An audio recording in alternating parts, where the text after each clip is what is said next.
하나님 말씀은 신약성경 데살로니가전서 5장 1절부터 11절입니다. 제가 가진 신약성경 332페이지입니다. 데살로니가전서 5장 1절부터 11절입니다.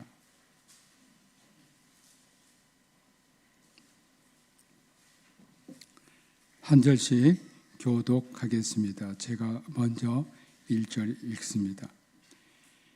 형제들아, 때와 시기에 관하여는 너에게 쓸 것이 없음은 주의 날이 밤에 도둑같이 이를 줄을 너희 자신이 자세히 알기 때문이라. 그들이 평안하다 안전하다 할 그때에 임신한 여자에게 해산의 고통이 이름과 같이 멸망이 갑자기 그들에게 이르리니 결코 피하지 못하리라. 형제들아, 너희는 어둠에 있지 아니하매 그날이 도둑같이 너희에게 임하지 못하리니 너희는 다 빛의 아들이요 낮의 아들이라. 우리가 밤이나 어둠에 속하지 아니하나니 그러므로 우리는 다른 이들과 같이 자지 말고 오직 깨어 정신을 차릴지라.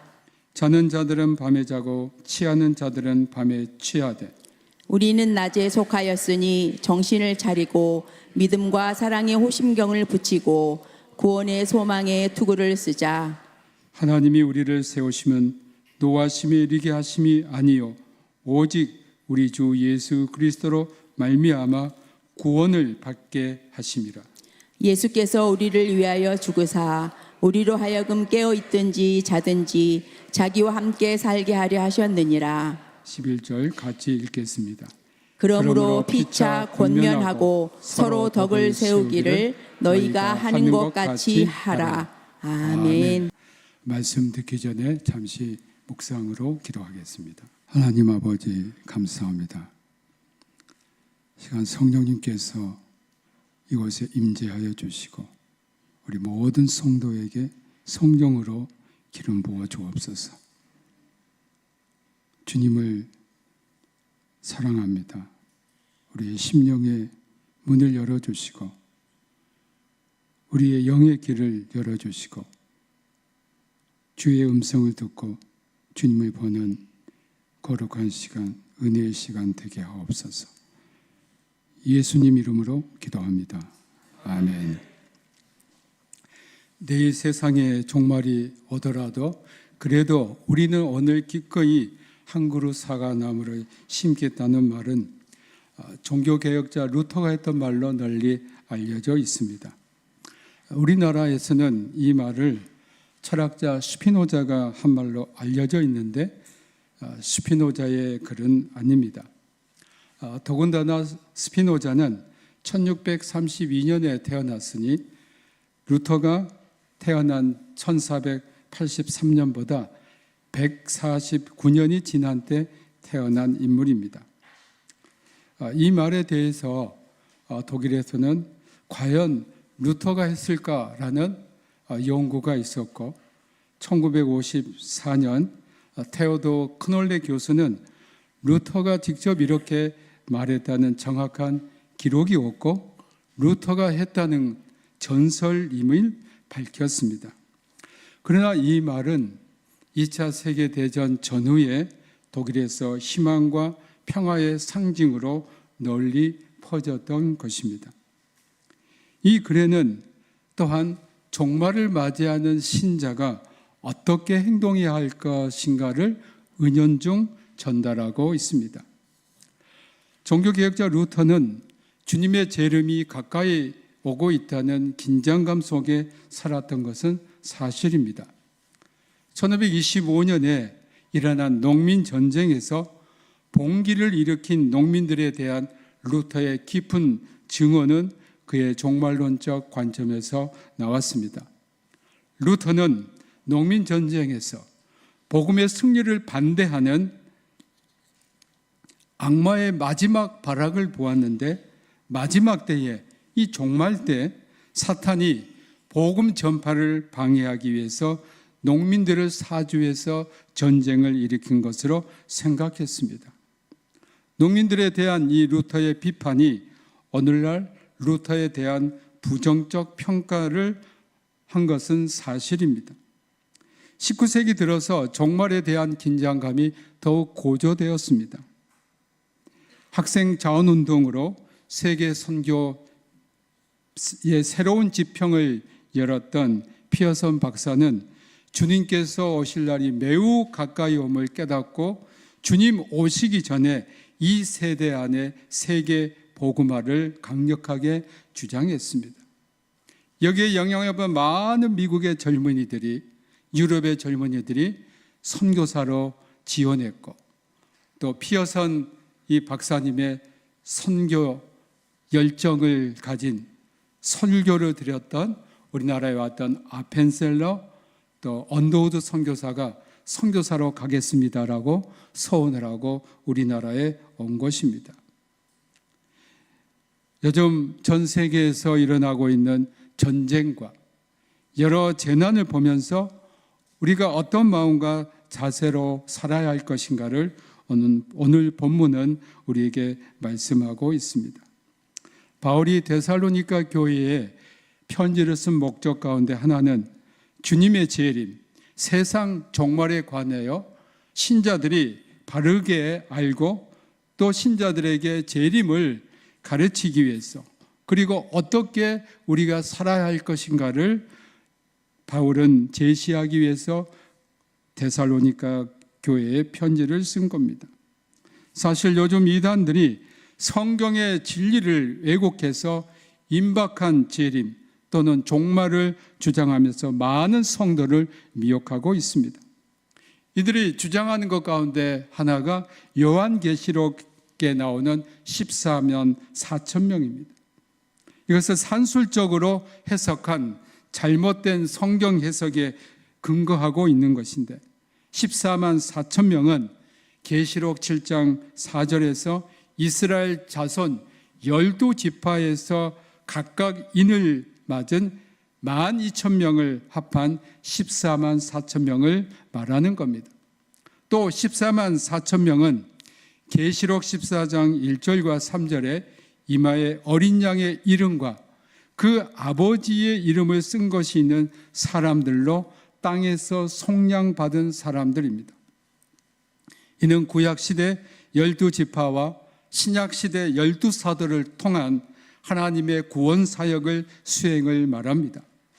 이것은 계시록 21장 12절과 14절에 나온 이스라엘 12지파와 12사도에 의해 지지를 받는데, 즉 입맞은 무리는 신구약 시대 전체의 모든 믿는 자들입니다.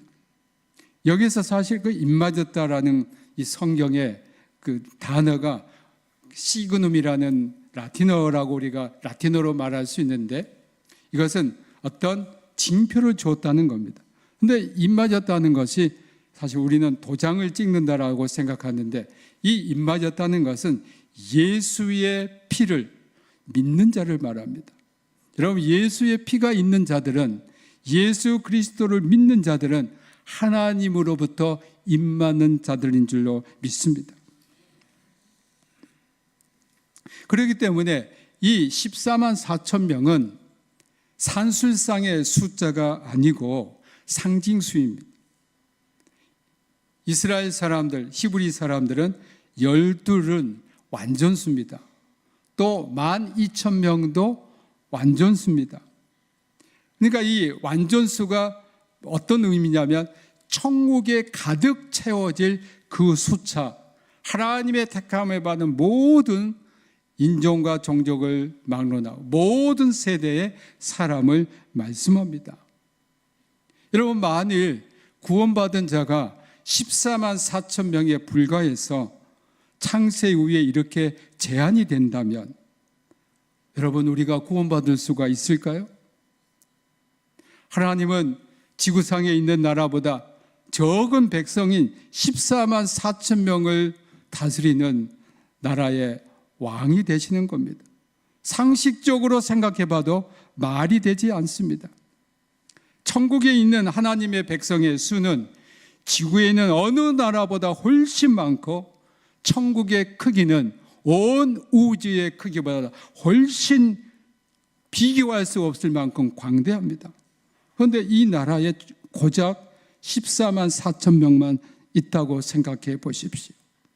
그것은 말도 되지 않는 이야기입니다.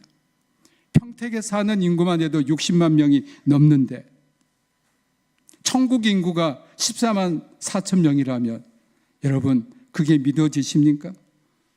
이들의 가르침이 얼마나 허구인가를 우리는 상식적으로 생각해 봐도 알 수 있습니다.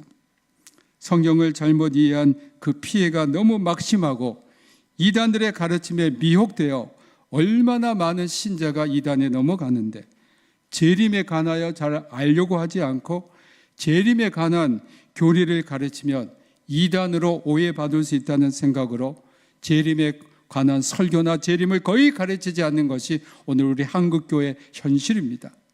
그러나 재림은 우리 주님께서 분명히 말씀하셨고 이 세상에서 고난 속에 있는 성도들에게 가장 큰 위로와 희망이 되는 복된 약속입니다. 1절에서 바울은 때와 시기에 관하여 쓸 것이 없다고 했습니다.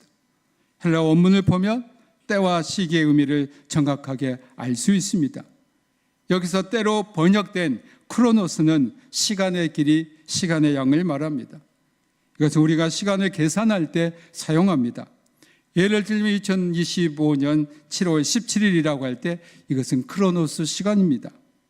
또 하나의 시간을 바울은 시기라 하였고 원문에서는 카이로스라고 합니다.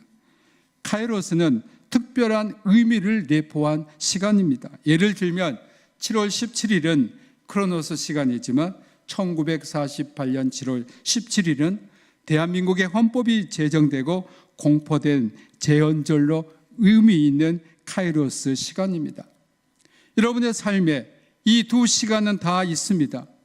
여러분이 예수님을 믿고 거듭난 체험을 한 그 날은 여러분에게 카이로스이지만 다른 사람에게는 크로노스 시간입니다. 하나님께서는 시간을 창조하셨고 시간을 우리에게 주셨습니다. 창세기 1장 1절에 맨 처음 나온 단어는 태초입니다. 하나님께서는 시간이 없는 영원에서 유한한 시간의 세계를 만드시고 그리고 그 첫 번째 창조의 태초에가 이 시간이 나옵니다. 이 시간을 먼저 만드셨고 첫째 날, 둘째 날, 일곱째 날 이러한 시간을 구분하셨습니다. 우리 생명도 시간을 가지고 잽니다. 생명을 주신 분이나 시간을 주신 분은 하나님이시기 때문에 우리는 하나님께서 우리 시간의 주인, 우리 생명의 주인임을 고백해야 합니다. 많은 사람이 시간과 생명을 자기 것으로 생각합니다. 그러나 시간과 생명은 주님의 것입니다. 우리에게 주신 겁니다. 우리는 크로노스 시간에서 주님을 만나며 주님은 우리에게 이 크로노스 시간을 주님과 인격적으로 만나는 카이로스 시간으로 만들어 주시고 우리 안에서 새로운 창조를 일으키십니다. 아무리 보잘것없는 사람이라도 주님의 카이로스 시간 안에 들어가면 인생이 변하고 상상할 수 없는 일이 일어납니다. 주님은 시간 가운데 우리와 만나시길 원하시고 고통과 빈곤의 시간이 아닌 쉼과 안식의 시간을 주시길 원하십니다. 이것은 하나님 창조에서 그대로 나타납니다. 창조가 다 끝나고 일곱째 되는 날에 하나님이 쉬셨습니다. 그러므로 하나님께서는 우리가 6일 동안의 일을 접고 쉬기를 원하십니다. 이 쉼을 통해서 하나님은 우리와 깊은 교제를 원하시고 이 쉼을 통해서 우리에게 영생의 복을 주시길 원하십니다. 어느 거룩한 주일에 하나님께 예배함으로 하나님께서 우리에게 주시는 참된 안식을 누리길 주님의 이름으로 축복합니다. 2절은 1절에서 말한 내용에 대한 이유를 말합니다. 데살로니가 교인들에게 바울이 주님께서 언제 오실 것인가에 대한 때와 시기를 말하지 않는 이유는 그들이 주의 날을 밤에 도둑같이 이룰 줄 자세히 알고 있기 때문이라는 것입니다. 여기서 안다고 하는 그 동사는 일반적으로 아는 사실을 가리킬 때 씁니다. 도둑은 예고 없이 오는 불청객입니다. 이건 우리가 다 알고 있는 사실입니다. 만일 도둑이 예고하고 온다면 도둑 맞을 일이 없습니다. 요즘은 도둑도 진화해가지고 낮에 빈집 털이하는 경우도 있습니다만 일반적으로 도둑은 밤에 옵니다. 도둑이 밤을 택하는 이유는 모두 잠들어 있기 때문입니다.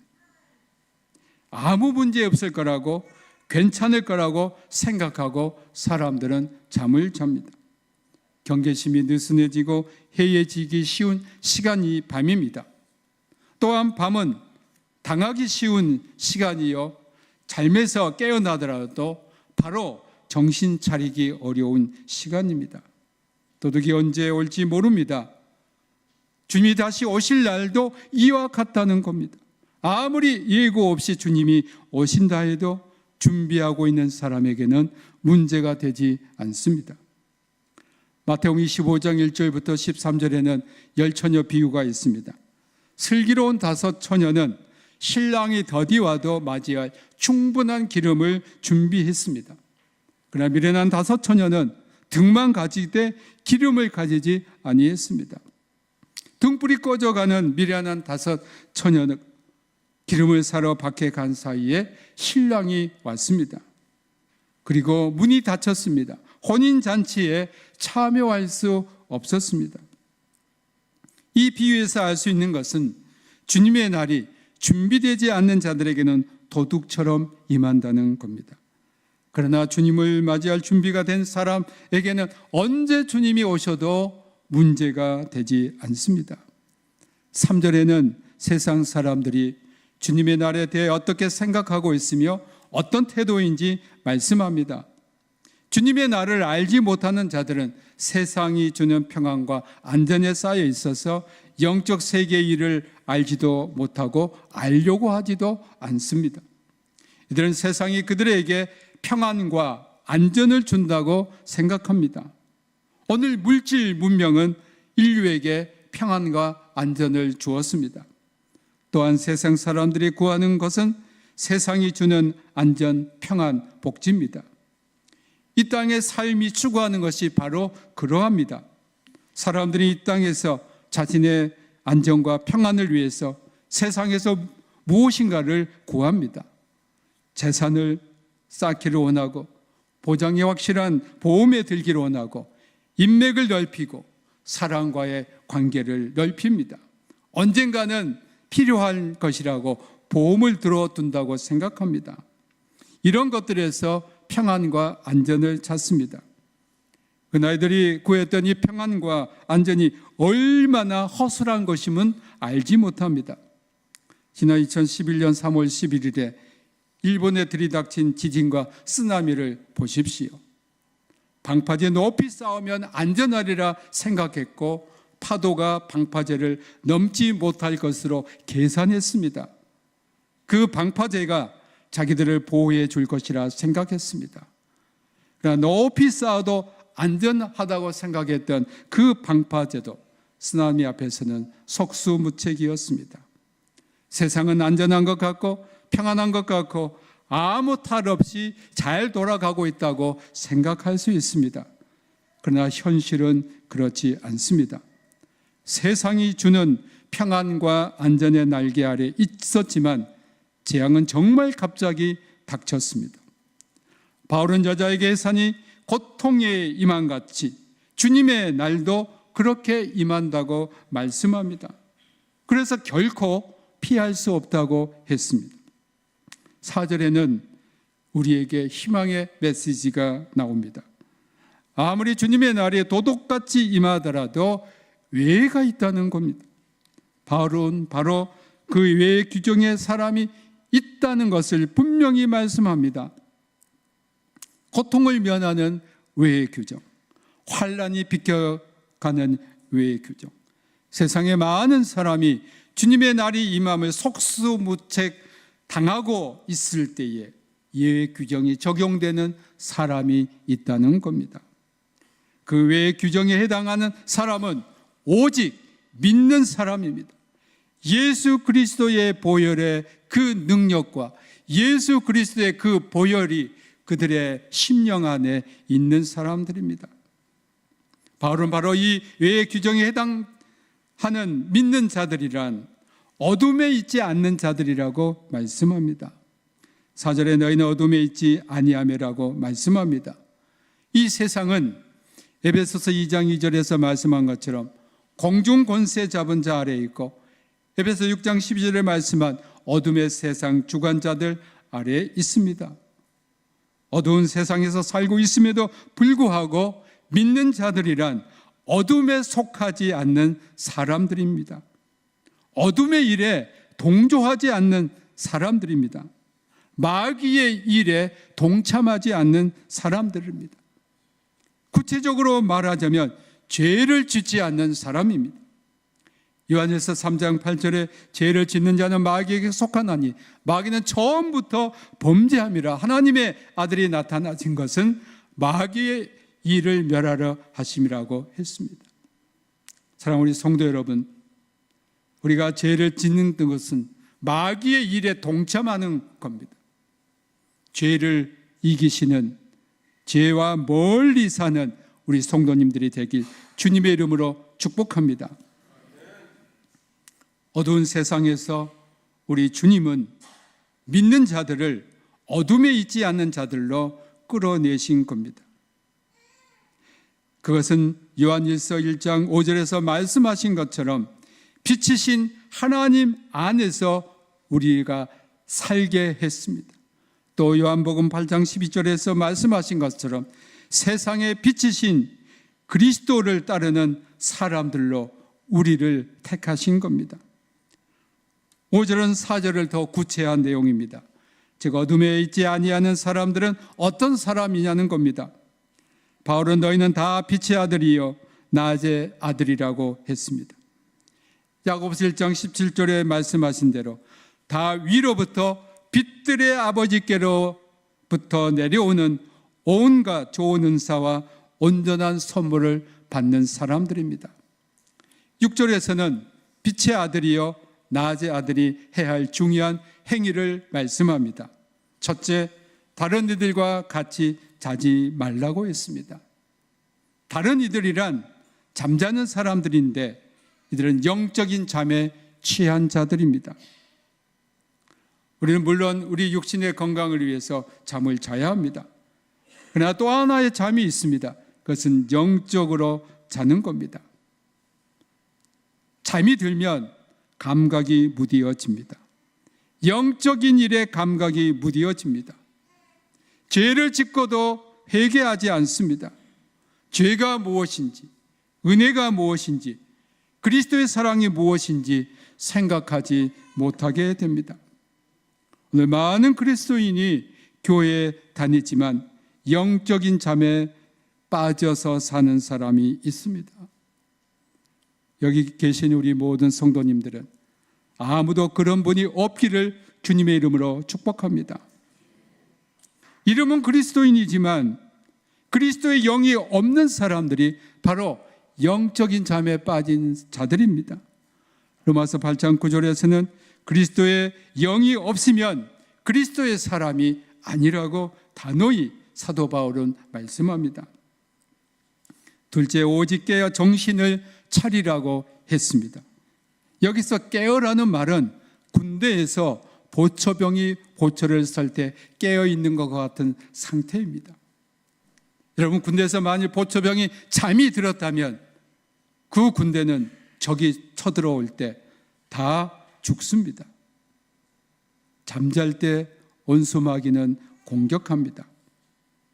예수님 마태복음 13장 25절에서 사람이 잘 때에 그 원수가 와서 곡식 가운데 가라지를 덧뿌리고 갔다고 말씀했습니다. 우리가 정신을 차리고 근신하여 깨어있지 않으면 원수 마귀는 우리를 공격합니다. 그러나 한 사람이 깨어있으면 가족을 살립니다.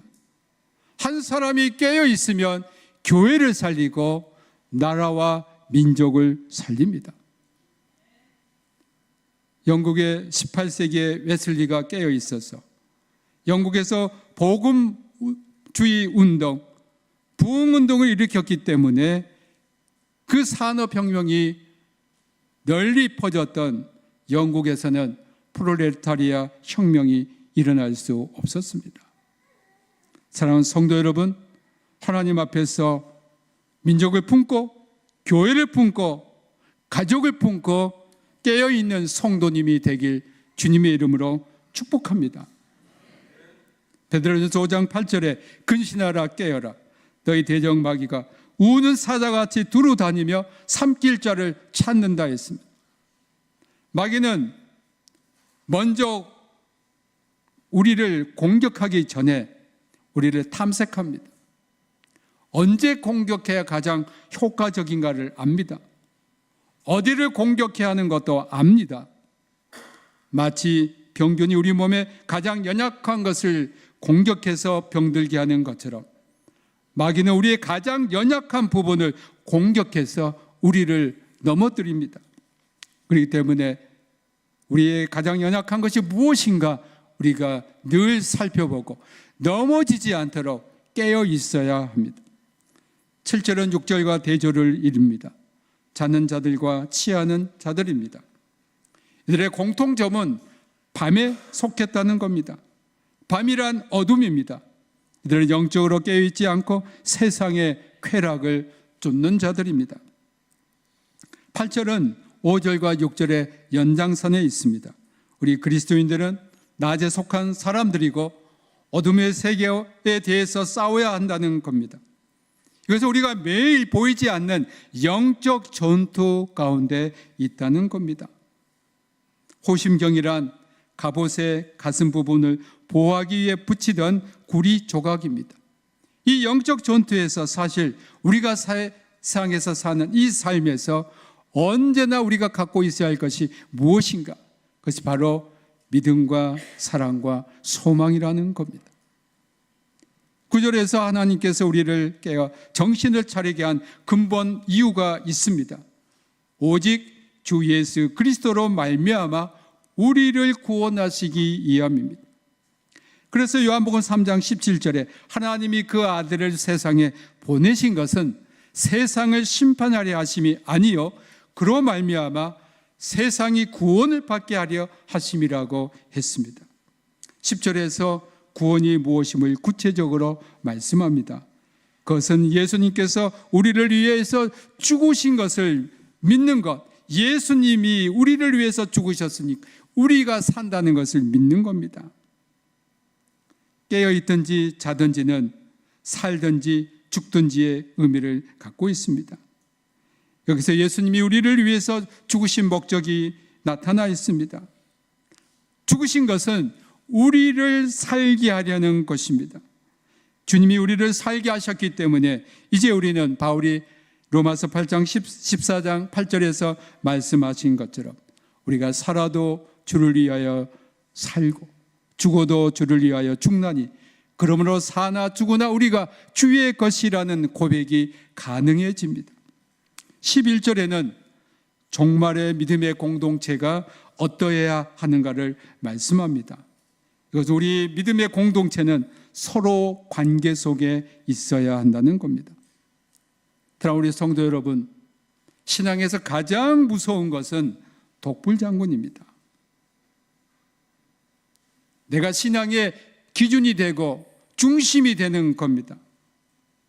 이것들은 극단적인 자기 우월성과 율법주의에 빠질 위험이 있습니다. 신앙의 중심은 내가 아닙니다. 신앙의 중심은 예수 그리스도입니다. 신앙의 중심은 하나님 말씀입니다. 내가 결코 그 자리에 설 수 없습니다. 그래서 바울은 서로 권면하라고 했습니다. 이 권면하다는 헬라어의 원뜻은 옆에서 부르다입니다. 우리 함께 신앙생활을 하는 사람들을 항상 옆에서 챙겨줘야 합니다. 불러줘야 합니다. 잘못한 것이 있으면 우리가 남이가가 아닌 잘못해서 죄에서 돌이키도록 기도하고 하나님 말씀으로 말하면서 온전히 하나님께 돌아오게 해야 합니다. 덕을 세우라는 말씀은 신앙심을 일으키게 하라는 뜻입니다. 신앙은 서로의 관계에서 이루어집니다. 서로가 함께 신앙을 세워 나가는 겁니다. 세상 끝에는 무슨 징조가 있습니까? 라는 제자들의 질문에 예수님은 마태복음 24장 5절부터 8절에 많은 사람이 내 이름으로 와서 이르되 나는 그리스도로 하여 많은 사람을 미혹하리라. 난리와 난리 소문을 듣겠으나 너희는 상가 두려워하지 말라. 이런 일이 있어야 하되 아직 끝은 아니니라. 민족이 민족을 나라가 나라를 대적하여 일어나겠고 곳곳에 기근과 지진이 있으리니 이 모든 것은 재난의 시작이니라고 말씀하셨습니다. 말씀을 볼 때 지금이 바로 재난의 시작입니다. 우리가 과거에 겪어보지 못한 많은 재난이 세계 도처에서 일어나고 있고 또한 전쟁과 민족이 서로 전쟁하는 것이 끊이지 않고 있습니다. 이것은 무엇일까요? 주님의 재림이 점점 가까이 오고 있다는 증거입니다.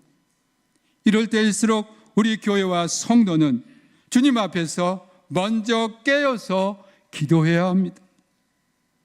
여러분, 저는 이런 생각이 가끔 듭니다. 우리 성도들이 기도하지 않고 사는 사람들은 무슨 배짱으로 살까요?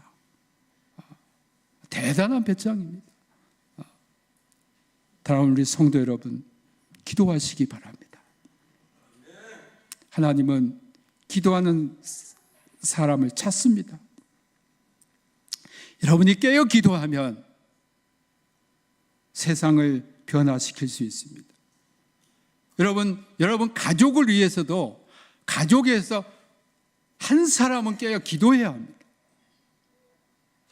여러분이 내 가족을 위해서 다 잠을 자도 나는 깨어 기도해야 되겠다. 그런 마음으로 사시기를 부탁드립니다.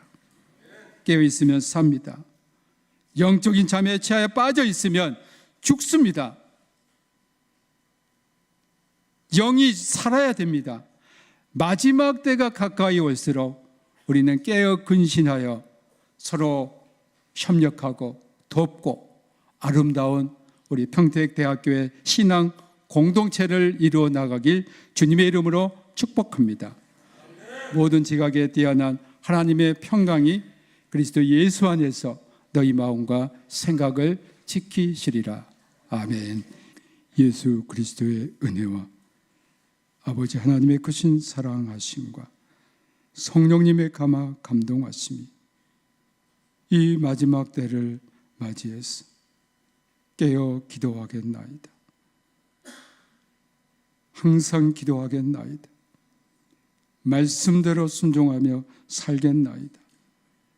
다짐하며 결단하는 여기에 모인 모든 주님의 자녀와 그들의 가족과 권속과 평택대학교회와 피어선 기념학원, 평택대학교, 이 나라와 이 민족, 특별히 큰 수해로 가족을 잃고 재산을 잃고 실망에 빠진 우리 동포들에게, 북한에서 고난당하는 우리 형제 자매들에게 지금부터 영원토록 함께하길 축원하옵나이다. 아멘.